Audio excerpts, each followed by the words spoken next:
Sisa korban keracunan makan bergizi gratis MBG di Kota Banjar, Jawa Barat bertambah. Sebanyak 20 siswa di SD Negeri 01 Gedong, Pasar Rebo, Jakarta Timur mengalami gejala lemas dan mual usai menyantap makanan bergizi gratis.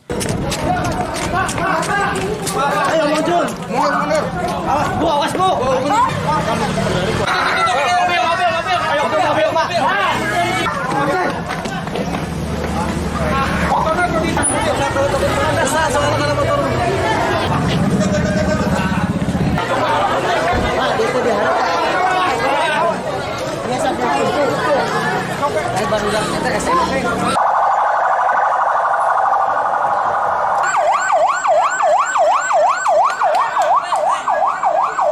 Masuk. Terus.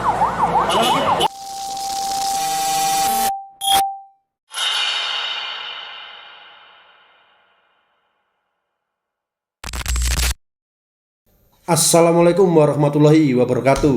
Waalaikumsalam warahmatullahi wabarakatuh. Selamat datang Sobat Babat di podcast Basa Basi Demokrasi. Nah, tempat kita membahas isu-isu hangat dengan lebih mendalam dan kritis. Langsung aja kali ini kita akan menyoroti sebuah program besar yang ramai diperbincangkan publik, yaitu MBG, makan bergizi gratis, yang digagas oleh Bapak Presiden Pak Prabowo sejak diluncurkan awal Januari 2025. Nah, ini muncul berbagai laporan yang mengejutkan terkait dugaan ribuan siswa yang mengalami keracunan. Kritik tajam itu mulai bermunculan hingga kesiapan program, standar dapur, hingga KKN. Apakah program ini belum siap untuk dilaksanakan ataukah masih dalam proses ada hal-hal yang lain yang belum siap lah intinya. Mari kita bedah bersama-sama dengan Pak Amin Suhada.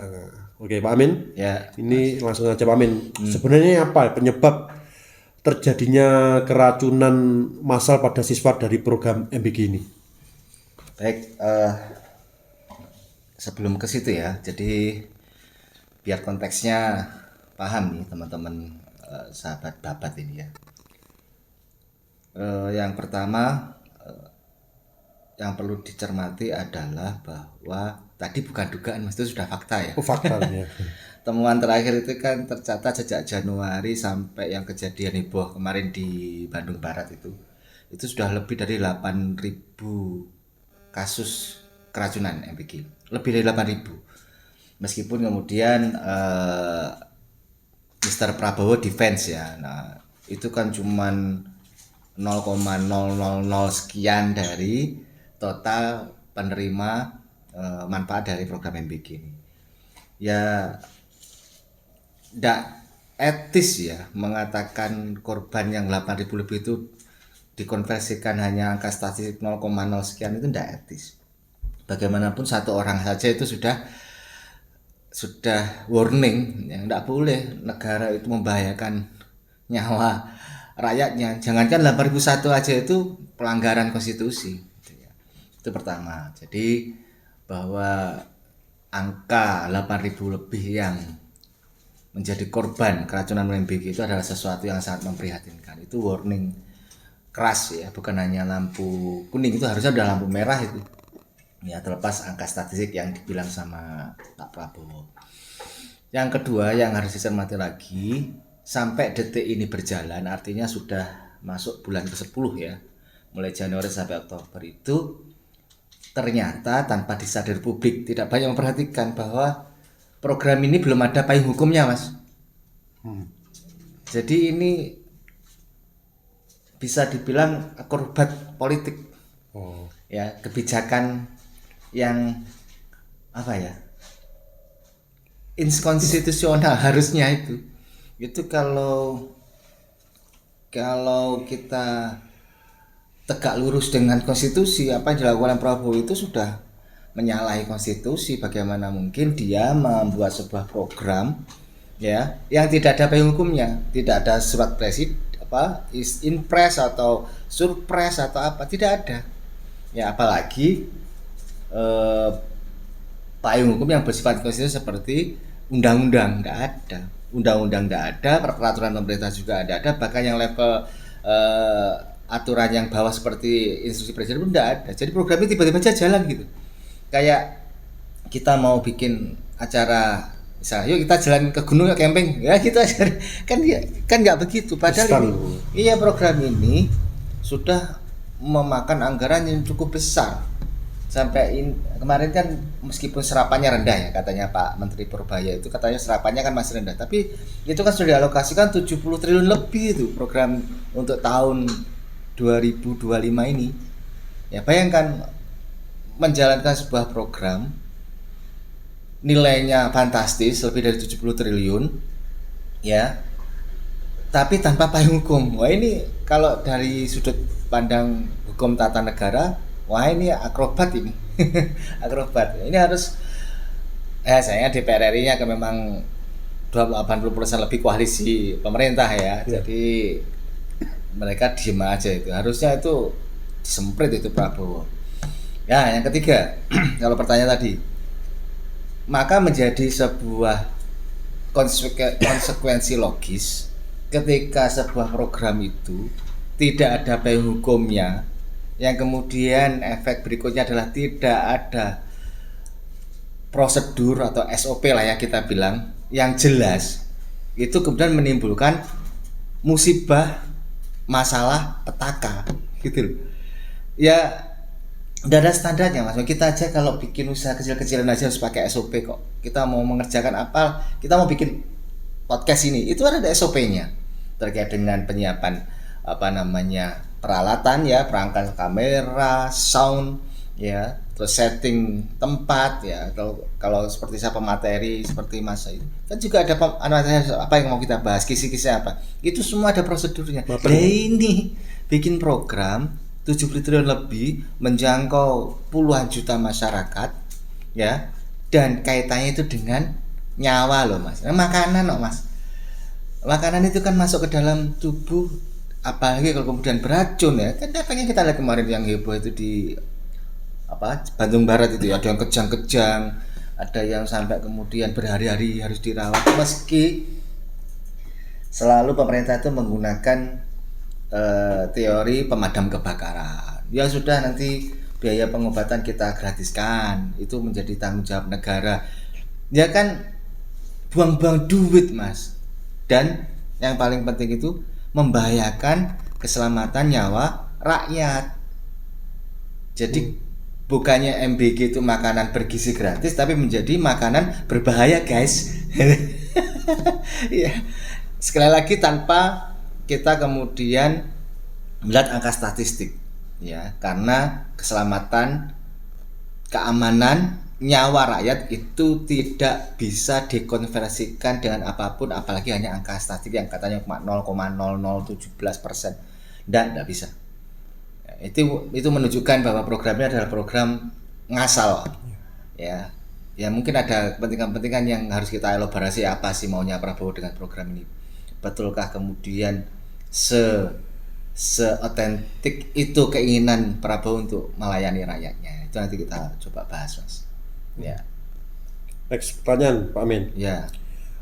Jadi kesannya ini kan terburu-buru diluncurkan MBG ini. Nah ini agak mendalam sedikit. Apakah ada indikasi Mas untuk KKN di dalamnya di program MBG ini? KKN itu maksudnya korupsi, kolusi dan nepotisme di mitra-mitranya itu Mas. Apakah ada indikasi itu? Kalau korupsi itu di penyelenggara negaranya, ya, dan pihak-pihak yang terkait dengan kasus atau tindakan korupsi oleh penyelenggara negara. Jadi kalau menurut undang-undang itu korupsi itu hanya dikenakan kepada penyelenggara negara. Nah, memang kemudian kita jumpai di lapangan banyak sekali dugaan atau bahkan tudingan ya bahwa pelaksanaan MBG yang memang kesannya itu sangat dipaksakan, terburu-buru, itu rawan menjadi celah korupsi, kolusi dan nepotisme. Coba nanti kita nggak bisa mendalam ya, karena ini bukan podcast hukum, tapi kita lihat fakta-faktanya saja bahwa kenapa korupsi? Karena tadi uang besar Mas, anggaran gede 70 triliun lebih, ya, dan itu rantainya itu panjang, Mas. Jadi setiap program belanja negara, pengeluaran negara untuk pembuatan program atau proyek-proyek strategis negara itu teorinya wajib untuk dicurigai ada korupsi. Kenapa? Karena itu satu, melibatkan uang negara, melibatkan penyelenggara negara, dan ada rantai birokrasi, ada rantai penyelenggaraan. Ya, misal kayak MBG ini, coba dari MBG itu mulai dari BGN, Badan Gizi Nasional, itu menunjuk SPPG, Satuan Pelayanan Pemenuhan Gizi, ya kan? Ini kemudian bisa dalam bentuk kemitraan dengan yayasan atau bahkan dengan TNI dan Polri.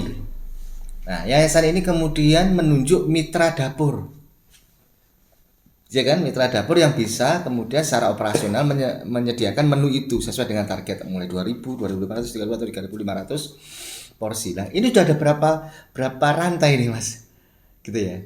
Nah, muncul banyak kemudian penelitian yang sudah dirilis atau pernyataan dari masyarakat, dari netizen juga.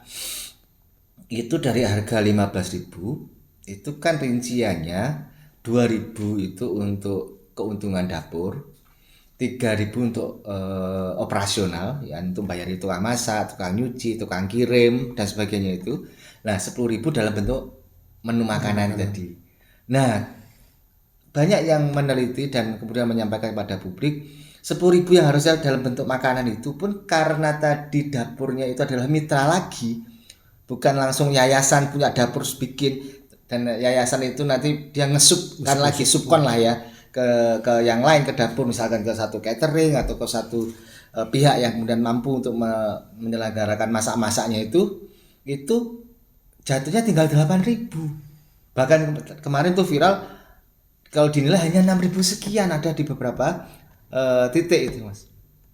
Ini kan kalau KPK ataupun jaksa, ya, Kejaksaan Agung ataupun Polri itu bisa menjalankan fungsinya dengan baik, itu sangat diduga kok pasti ada unsur korupsi di situ. Coba ditelisik aja, ya kan? Apakah kemudian peristiwa keracunan itu menunjukkan proses SOP memasaknya tidak benar? Ya, itu kan pasti kaitannya dengan belanjanya dipres, beli bahannya dipres, atau ya ada bilang itu ayam untuk disajikan hari Rabu masak atau hari Kamis masaknya di hari Senin sudah nginep berapa hari ya wajar karena ini masak massal gitu ya, ribuan porsi setiap hari ya. Kemudian pegawai dapur itu tentu saja tidak bisa kalau dengan tadi rincian 3.000 dibagi untuk tukang masak, tukang nyuci, tukang racik, tukang nganter dan sebagainya, itu sangat bisa diduga kuat gajinya ndak UMR, Mas. Orang kerja sejak malam sampai pagi sampai besoknya dibayar UMR, terus mengharapkan profesionalitas itu wis omong kosong. Jadi kemungkinan korupsi sangat besar. Ya silakan aja KPK menjalankan fungsi pengawasannya ke Polri, kepolisian juga ya, Polri dan Kejaksaan Agung. Coba telisik aja itu. Dapur-dapur terus, terutama yang racun-racun yang keracunan kemarin, menyebabkan keracunan kemarin. Atau yang kemudian ternyata menunya cuma burger, menunya cuma makan macam proses, coba diteliti itu. Pasti ada itu potensi korupsi. Yang kedua, kolusi dan nepotisme. Sudah banyak laporan bahwa yayasan yang menjadi mitra itu yayasan yang ada kaitan dengan satu partai tertentu, partai penguasa lah, ada dengan partai Gerindra atau dengan partai tertentu, atau milik anggota DPR RI atau milik pejabat-pejabat terkait ya. Itu kan ribuan dapur ya. Ada yang ya mereka memainkan kuasanya untuk bisa mendapatkan proyek ini gitu. Makanya ada yang bilang ini bukan program tapi proyek cari duit kan. Proyek cari rente sebuah program. Itu sudah menunjukkan ada kolusi dan nepotisme gitu loh. Apalagi ini tidak sesuai dengan peraturan juga, Mas. Kalau peraturannya itu proyek pengadaan pemerintah kalau nilainya itu di atas 200 juta itu harus pakai tender. Ini kan nilainya miliaran, Mas. Untuk satu dapur itu tidak pakai tender. Itu ada aplikasi dari BGN, pihak mitra ingin mengajukan diri, dia ngisi aplikasi itu, kalau layak disurvei dikasih proyek gitu. Nah, ini kan tidak sesuai dengan prosedur yang seharusnya memenuhi kriteria undang-undang, kan tidak begitu. Ya kalau nilainya di bawah 200 juta bisa PL, penjualan langsung, tapi nilainya dapurnya aja 1,5 miliar sampai 3 miliar loh Mas, sesuai kapasitas. Gitu. Dan nepotisme ya yes, memang mungkin bukan punyanya anggota DPR RI ya yang katanya orang-orang ya, tapi dia kan bisa nunjuk saudaranya, bisa nunjuk keluarganya, kamu bikin dapur nanti aku lobby bisa kamu dapat jatah dapur dan seterusnya. Itu diduga kuat pasti terjadi, dan itu sudah banyak penelitian, bisa teman-teman netizen bisa lah lihat di beberapa podcast yang ada, bahkan mungkin di hasil-hasil yang sudah dirilis secara publik ya, itu bisa dilihat potensi-potensi KKN-nya itu. Ya, jadi ini memang syarat masalah terkait dengan operasionalnya bermasalah sampai menimbulkan keracunan tidak sesuai dengan strategi. Bahkan yang lucu, bagaimana mungkin Badan Gizi Nasional tapi tidak ada satupun pengurusnya itu ahli gizi. Bahkan ketua BGN itu ahli serangga. Bukan ahli gizi, lucu gitu ya. Ini badan gizi nasional atau badan guyon nasional kita juga nggak ngerti, gitu ya. Gitu. Pertanyaan selanjutnya Pak Min. Nah, jadi ada kayak motif politik atau kepentingan tertentu dari pihak-pihak yang diuntungkan dari program ini ya Pak Min ya? Ya pasti, karena ini program ini kan produk politik Mas. Jadi bukan murni untuk rakyat. Ya kalau ngomongnya Pak Prabowo ini niatnya baik, tujuannya baik untuk menanggulangi stunting, untuk biar nanti generasi kita itu lebih cerdas, lebih sehat, sehingga nanti peluang bonus demografi 2045 itu Indonesia Emas tercapai. Tapi ya ini teori dasar ya, teori dasar semua orang mestinya paham, bukan sesuatu yang sulit dipahami. Tidak cukup suatu program itu hanya bermodalkan niat baik atau tujuan baik. Yang namanya program itu tujuannya pasti baik, apalagi ini program negara.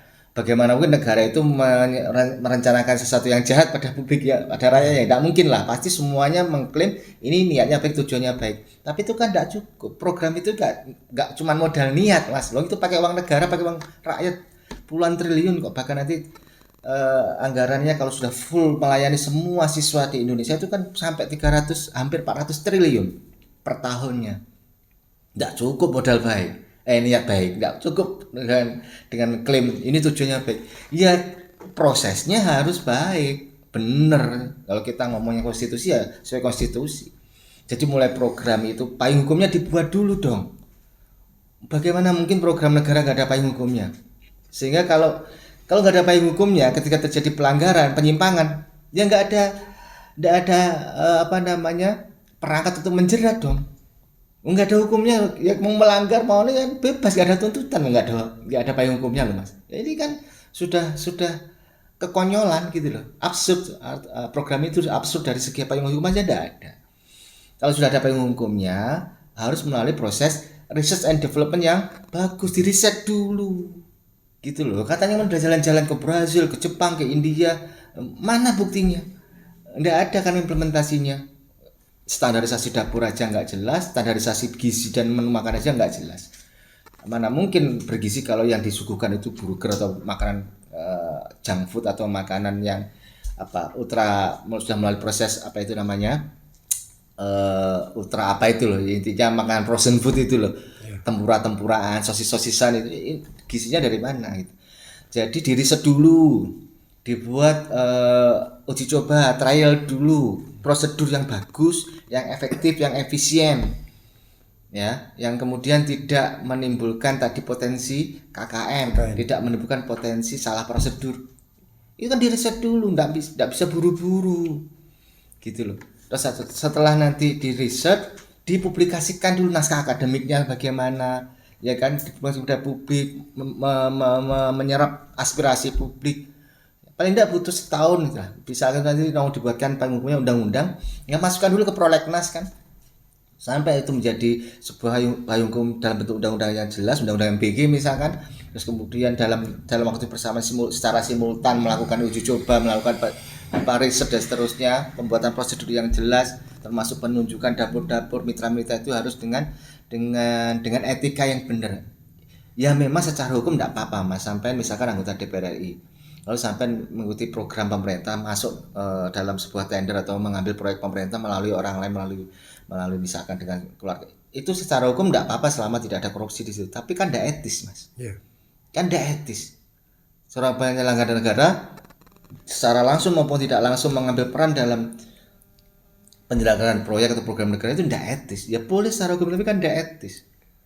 Tidak harus dilakukan. Itu nanti bisa menimbulkan kesenjangan, kecemburuan sosial lagi. Wong katanya MBG itu untuk rakyat. Nanti manfaatnya itu selain makanannya, tapi secara bisnis juga bisa mengangkat UMKM, bisa merekrut katanya Prabowo nanti itu tahun 2028 itu menyerap 1,5 juta tenaga kerja itu. Tapi itu tetap tidak boleh melanggar hukum alias undang-undang atau peraturan pemerintah atau peraturan negara lainnya, dan tidak boleh kemudian melanggar etika tuh. Jadi kepentingan politik pasti ya banyak bilang itu ada proyek balas budi kepada siapa? Kepada orang-orang, pihak-pihak, kelompok-kelompok, partai ya, atau lembaga negara atau individu-individu atau LSM atau NGO atau yayasan yang membantu suksesnya 08 kemarin naik menjadi presiden. Nah ini memang agak dejavu Mas Marsal. Kalau dulu Jokowi itu proyek balas budinya itu ya, dia ngasih tambah, dia ngasih proyek konsesi-konsesi itu kepada oligarki, pengusaha atau kepada kelompok-kelompok, misalkan perorangan. Kalau TNI dinaikkan pangkatnya lompat-lompat, kalau misalnya Polri juga dinaikkan pangkatnya lompat-lompat gitu kan. Itu untuk balas budi karena sudah mendukung Jokowi 2 periode. Prabowo juga sama. Hanya judulnya beda, tapi sebenarnya sama, balas budi. Nah, bukankah kemudian kemarin banyak yang sudah spill di sosial media itu, di X ataupun di acara-acara podcast itu banyaknya yayasan yang terafiliasi dengan partai penguasa. Banyaknya individu-individu yang kemudian memang tidak bisa dipungkiri berjasa atas terpilihnya Prabowo Gibran sebagai presiden dan wakil presiden pada pemilu tahun 2024 kemarin. Jadi daripada kalau saya pribadi ya, alih-alih ini adalah untuk kepentingan masyarakat khususnya siswa, dengan melihat fakta dan realita dan dampaknya atau efek domino yang terjadi sampai hari ini kita melihat secara kasat mata, ini lebih kepada proyek balas budi politik.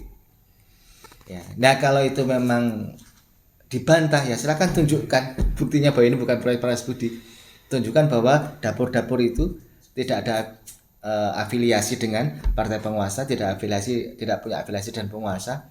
Bagaimana mungkin polisi, TNI ya yang punya tugas menjaga keamanan, menjaga pertahanan negara dilibatkan dalam proyek MBG itu kan bukan tugas pokok mereka. Ya musuh alasannya untuk mereka bisa untuk mempercepat bla bla bla, tidak bisa. Bikin program yang terkait dengan kesehatan dan keselamatan nyawa anak-anak kita dan menyerap anggaran yang begitu, alokasi anggaran begitu besar,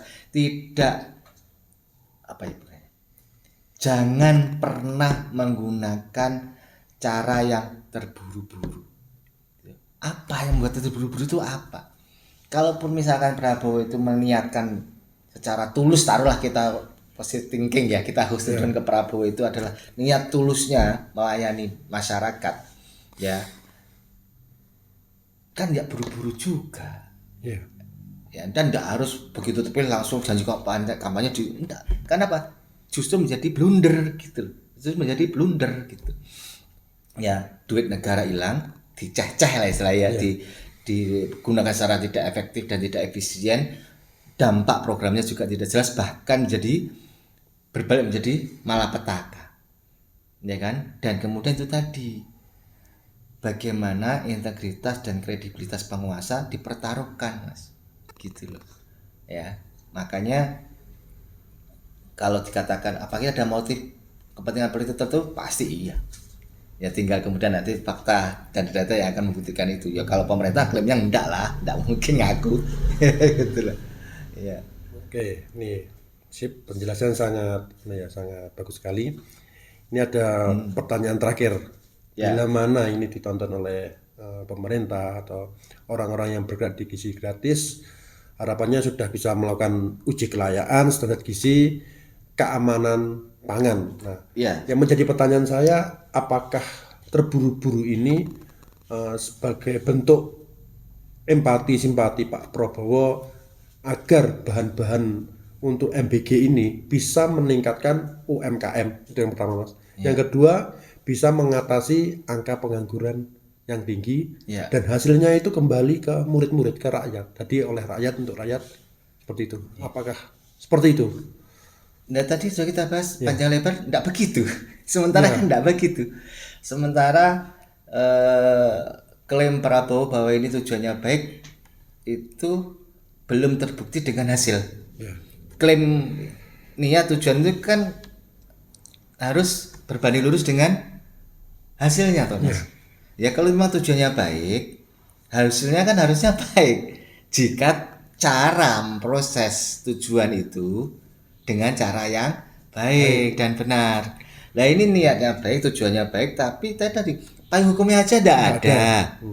Kemudian tidak ada standarisasi yang jelas. Contoh yang paling konyol, bagaimana mungkin BGN tidak ada ahli gizinya, gitu kan? Ya. Dan bagaimanapun mengklaim bahwa prosesnya sudah bagus kalau ada peristiwa keracunan ribuan. Terus kemudian mengangkat mengurangi jumlah pengangguran atau menciptakan lapangan pekerjaan baru. Berapa persen? Ya. Dan layak enggak gajinya? Gitu loh. Layak enggak gaji yang anak-anak muda yang jadi karyawan dapur ini layak enggak? Gitu loh. Itu memenuhi standar UMR. Kalau kita pakai UMR, memenuhi standar UMR enggak? Ya, itu kan tidak pernah ada penjelasan secara transparan ke publik gitu loh. Ya, apalagi kalau nanti ada aroma KKN tadi yang jadi dapur ya punyanya itu, terus nanti yang jadi pegawai itu ya konco-konconya, kroni-kroninya, terus kemudian mengangkat UMKM. Mana statistik yang membuktikan itu akan mengangkat UMKM? Tidak ada UMKM yang punya modal miliaran Mas untuk bikin dapur. Dan ingat pembayarannya ini reimbursement loh. Pembayarannya ini di belakang loh ini, bayar belakang. Jadi dapur itu harus modali sendiri. Dia bikin dapur modal sendiri, nanti ya memang diganti kan, tapi kan modal dulu, nombok dulu. Terus nanti dia masak setiap hari itu, kan nombok dulu. Nanti kalau anggaran turun baru dibayar kan. Ya. Nah, mana ada UMKM itu bisa punya uang miliaran Mas? Kalau bukan kemudian larinya tetap pengusaha-pengusaha kelas kakap gitu, yang punya akses perbankan, yang sudah punya modal besar gitu loh. Ya jadi mitranya itu hanya dimanfaatkan untuk proyek ini, tidak lepas dari genggaman para kapitalis gede di negeri ini gitu loh. Makanya tadi kita bahas aroma KKN-nya itu sangat terasa kental, sangat kuat gitu loh Mas. Ya karena faktanya memang mengarah ke situ gitu loh. Beda ya Mas ceritanya kalau misal mengambil cara yang lebih egaliter, yang lebih pro rakyat. Apa? Ya sudah, pengadaannya itu diserahkan pada kantin di setiap sekolahan, atau kalau misalkan kantin di sekolahan tersebut belum layak, bisa menyerap UMKM di sekitar sekolahan. Ya itu baru akan terasa gitu loh. Akan menggeret belanja masyarakat, konsumsi masyarakat akan tergeret, sehingga nanti pertumbuhan ekonomi akan tergeret. Jadi uang itu tidak muter di situ-situ aja gitu loh. Kan itu kalau misalkan kantin aja kita asumsikan, kita imajinasikan lah sekarang ya. Misalkan kita tahu sekolah-sekolah swasta full day school itu kan memang ada makan siang dan nggak pernah ada kasus keracunan dan anaknya mau makan gitu. Kenapa? Karena mereka tahu dan bebannya ringan. Masa hanya untuk 200-300 siswa itu kan jauh lebih ringan dan bisa dikerjakan dengan lebih proper, lebih bagus daripada bikin masa 3.000 sehari. Logis kan? Ya logis. Iya. Kenapa nggak ditempuh cara yang lebih logis seperti itu? Makanya kita akan ketemu ada gium. Di setiap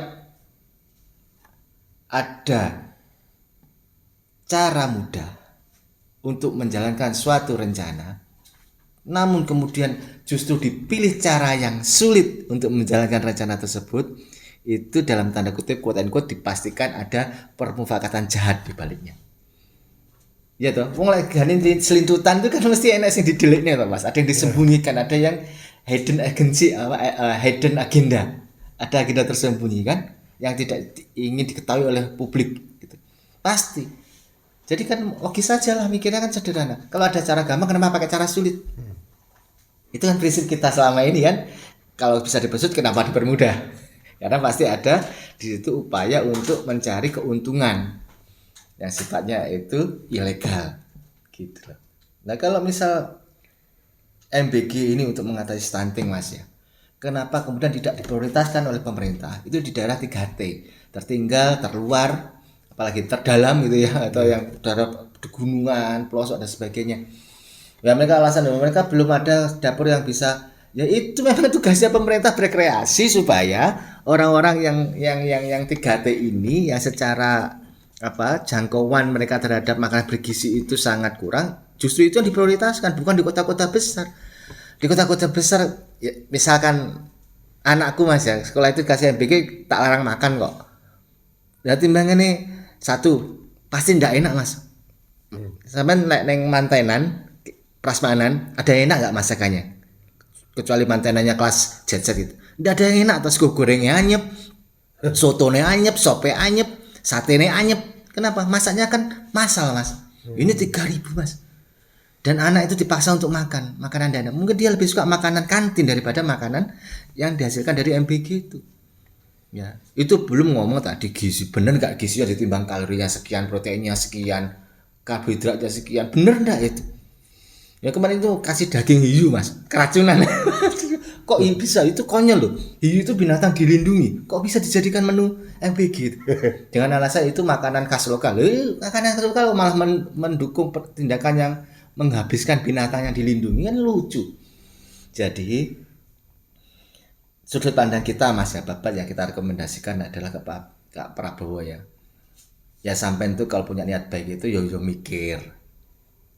Jangan nafsu pengen mewujudkan janji politik terus tanpa kemudian memperhatikan, mengindahkan prosedur yang benar lalu dibikin aja. Itu enggak benar. Itu contoh jelek dari seorang pemimpin. Ya tunjukkan bahwa publik itu paham kok. Kalau presiden ngomong saya itu pengennya itu melayani Anda dengan sebaik-baiknya, tapi tolong kalian rakyat bersabar ya. Kita buatkan payung hukumnya yang jelas. Lalu kita lakukan riset dulu. Kita penelitian dulu. Kita bikin prosedur yang terbaik dulu. Nah, mungkin 1 tahun ke depan ini sudah ready, program ini kita luncurkan. Kalau Prabowo itu gentle ngomong gitu, nggak syukur gawe program, rakyat itu paham kok. Rakyat kita kan sudah pinter Mas, gitu loh. Jenengan sudah pinter kan, banyak hal informasi bisa kita serap kan hari ini. Daripada pokok bikin, piye caranya bikin, wih bergelimpangan jatuh keracunan dan tidak jelas uang negara diceceh. Terbukti dicacah apa? Sudah disiapkan 70 triliun lebih, terserap hanya 13 triliun. Berarti kan masih ada yang tidak terpakai 50 triliun lebih Mas. Padahal 50 triliun itu kalau seandainya tidak diposkan untuk MBG, bisa dipakai untuk program pemerintah yang lebih bermanfaat lainnya kan? Gitu loh. Terlanjur di sisi nggak digawe Mas. Ini kan ngeceh-ngeceh duit rakyat gitu loh. Jadi kalau Prabowo, Bapak ya, kalau Bapak itu pemimpin yang klaimnya adalah cinta rakyat, pemimpin yang cerdas dan tegas, buktikan dong. Dengan program MBG ini tidak tampak. Belum bisa menampakkan cerdas dan tegas. Cuman begini, mungkin untuk penutup ya, tinggal 1 menit Mas Faisal. Sudut pandang khas Babat ya. Islam itu memang membebankan sebuah kewajiban kepada negara, memberikan pelayanan yang optimal kepada rakyat. Ada dua aspek yang besar. 1 aspek hak dasar rakyat dan 2 aspek kebutuhan dasar. Hak dasar itu adalah negara wajib memberikan pelayanan pendidikan, kesehatan, dan keamanan secara cuma-cuma dan layak. Jadi kalau sekolah itu harusnya gratis, kalaupun bayar yang sangat terjangkau. Ke rumah sakit juga gratis, kalaupun bayar sangat terjangkau. keamanan itu juga harus gratis, kalaupun ada biaya untuk terkait keamanan sangat terjangkau. Tidak kemudian pendidikan, kesehatan dan keamanan dibisniskan semua, rakyat suruh beli, bayar iuran, bayar itu tidak.